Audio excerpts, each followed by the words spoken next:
Get ready. Right at the start of the 21st century, in the early 20-nothings, before smartphones dominated casual gaming, and before emulators became household tools, there was a simpler gaming frontier, the plug-and-play console. A self-contained controller, processor, and game library in one. Plug it into your TV and play instantly. I distinctly remember this time as being a period where lots of simple plug-and-play TV games saturated store shelves. And amongst those quirky relics lies a remarkable and somewhat overlooked title. This is Mission Paintball, released in 2004 by Tiger Electronics, a Hasbro subsidiary. Unlike many of the plug-and-play units which offered arcade ports or retro rehashes, Mission Paintball was an original first-person shooter designed exclusively for television play.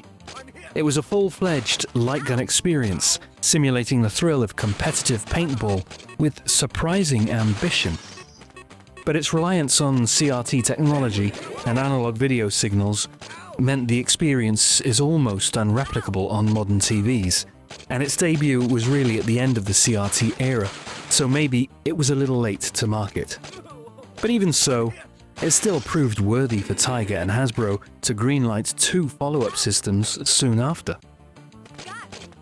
The core of Mission Paintball is its plastic paintball marker gun controller, styled to resemble a real paintball marker, complete with a mock hopper and CO2 tank that you assemble yourself. It connected to your standard definition CRT television via 2 RCA AV cables, one for composite video and the other for mono audio. Given the nature of traditional Lightgun technology, it's important to note that an old-fashioned tube TV is essential, as this won't work with modern LCDs and the like. This was a basic but effective classic Lightgun system, using the same sort of technology as something like the Nintendo Zapper or Saturn Virtua Gun. The gun featured some pretty standard controls that you might expect on such a device, but also some really interesting and creative elements. Obviously, you have your on-off switch and a trigger styled for 2-finger use, much like a real paintball gun, and a pause button which is described as a safety in the manual. But the features that make this stand out are a hide button on the front grip which, while depressed, ducks the player into cover for safety, reminiscent of Time Crisis. A bolt-action reload and unjamming system. Yes, to reload and unjam, the player must pull the bolt back. And an active mechanical recoil. Quite impressive, I think, for a simple plug-and-play toy. When preparing to play, if you really want to replicate the paintball experience, you should attach the plastic hopper and CO2 canister to the gun. These are optional, however, and I personally prefer to leave them off. The device can take a 6-volt DC mains power supply, but I found that this introduces some audio noise into my unit at least, so batteries are ideal. The 4 AA's also add a little welcome weight to the gun, and there isn't an extra trailing wire to get in your way. When you turn on the device, you're greeted with a menu screen from where you can start a new game, continue an old game, look at high scores, and adjust some options, such as audio volume levels and auto-reloading. When you choose to start a new game, you're asked to create a new profile. Yes, this game has memory. The game tracks your progress and remembers stats such as your best score, your accuracy rating, and levels reached. If you choose to continue a game, then you select your saved profile and continue at the level that you reached before. Gameplay starts out simple, but becomes surprisingly varied across 8 stages. It's easy to fall into the trap of thinking that you know everything about this game after just a few minutes of play, especially when you consider that the first 2 stages are essentially the same basic shoot all the enemies on the screen until they run out gameplay. But in fact, these first 2 levels are simply training for what comes after. You see, levels 1 and 2 are simple single-screen affairs where you stand your ground against waves of enemy combatants, ducking to take cover, smashing crates to find ammo and propellant refills, with Stage 2 offering tougher enemies than the first. But it all kicks off with Stage 3, which is titled in the manual, Defend the Fort. In this stage, you must defend your base alone against an army of opponents that attack you from all sides. You have a threat indicator in the top left corner of the screen, which shows you which sides are under threat, and you can turn to face the enemy by shooting at the directional arrows on the screen. This change of format to the gameplay took me by surprise, and I was very pleased to find that there was much more to this game than meets the eye. The later levels are more varied still. Unfortunately, the game is also very difficult, so I haven't managed to reach level 4 to experience them or record any footage. But the manual describes these well. Level 4, called Attack the Fort, places you on an offensive mission against the base defended by the enemy team. Levels 5 and 7 are called Pro Paintball Parks and are team-based matches with flanking mechanics. Level 6 is Capture the Flag, and Level 8, Team Elimination, which is a high-pressure teammate rescue and strategy game. Movement is accomplished by shooting the on-screen navigation arrows, forward and back or left and right where available, while radar and teammate counters display strategic information. The power-up system hides paintballs and CO2 refills behind destructible scenery like barrels and crates, which require 5 shots to smash and reveal their contents.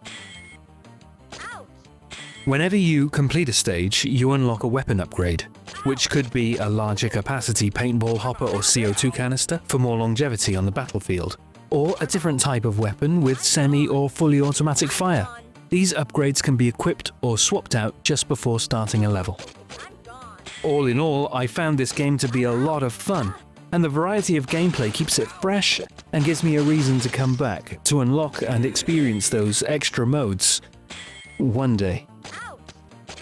The only thing I really think is lacking is the ability to disable the recoil. As it stands, you have no choice. The recoil will always be active during gameplay, which rules out late night sessions. If you want to play it, it's not hard to find. A quick cursory glance at eBay brings up several units available right now, and not all of them are unreasonably priced. Bear in mind though that a CRT screen is absolutely necessary. As I said earlier, Mission Paintball spawned 2 sequels, Mission Paintball Trainer and Mission Paintball Powered Up. Now, I also have Trainer in my collection, and I'll make a video about that at a later date, but I don't have Powered Up.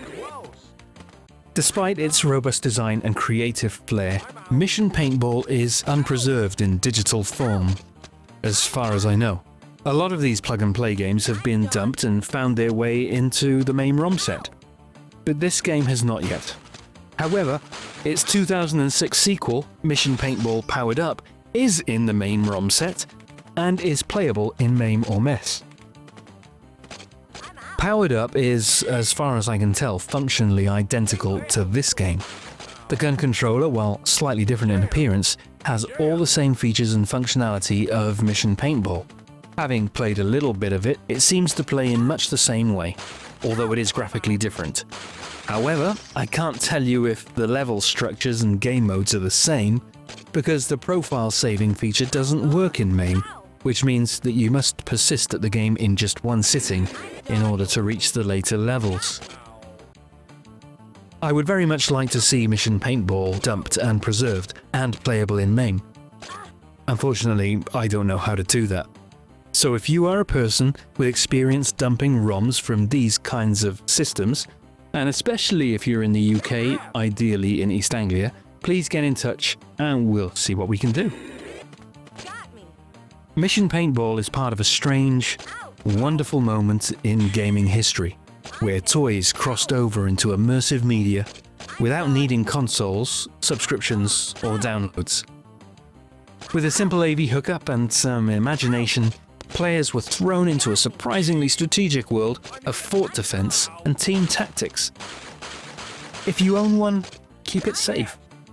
If you've never heard of it, well, you're not alone. But if you love Lightgun games of all kinds, then it's really worth discovering. I hope you get a chance to play it.